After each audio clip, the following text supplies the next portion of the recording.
আসসালামু আলাইকুম প্রিয় ভিউয়ার্স, আমি এখন ডিম ভুনা রান্না করব। তো প্রথমে তেল দিয়ে দিলাম কড়াইতে। এখন ডিম দিয়ে দিচ্ছি, ডিমটা ভেজে নেব, হলুদ দিয়ে ভেজে নেব।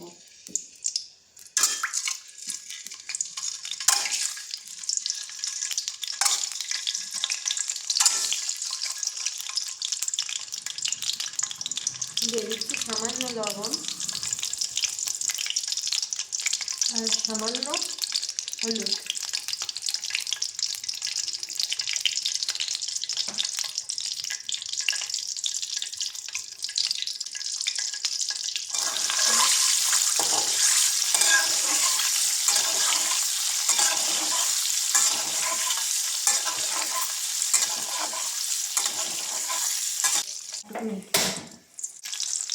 ডিমগুলো ভাজা হয়ে গেছে, বেশি ভাজার দরকার নেই, মিডিয়াম ভেজে নিলে হবে। এখন ডিমগুলো উঠে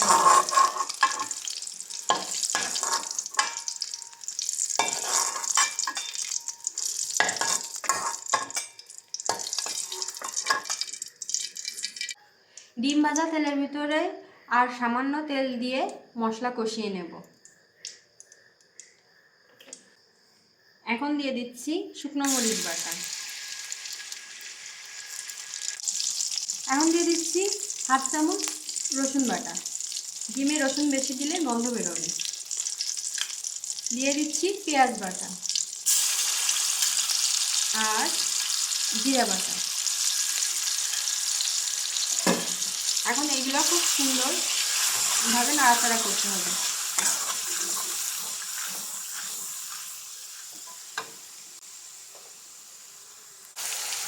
দিয়ে দিচ্ছি হাফ চামচ লবণ,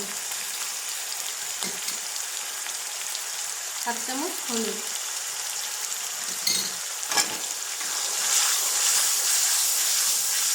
মশলাগুলো সুন্দরভাবে ভাজা হয়ে গেলে এর ভিতরে একবারে পানি দিয়ে দিব। মশলাটা অনেকক্ষণ ভেজে নিতে হবে, না হলে কাঁচা পেঁয়াজের গন্ধ বেরোবে মশলাটা যদি ভালোভাবে না ভাজা হয়।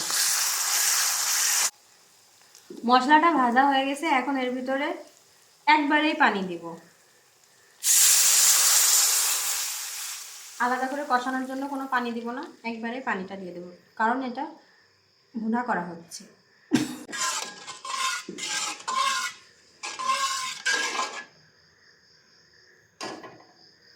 ঝোলটা কমে এসেছে, এখন আমি ডিম দিয়ে দিচ্ছি।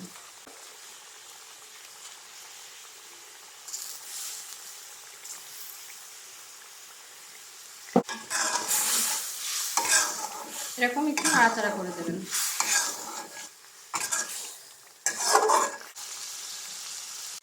ডিম থেকে তেলটা উঠে আসছে, আমাদের ডিম ভুনাটা হয়ে গেছে। এখন জিরার গুঁড়াটা দিয়ে নামিয়ে নেব।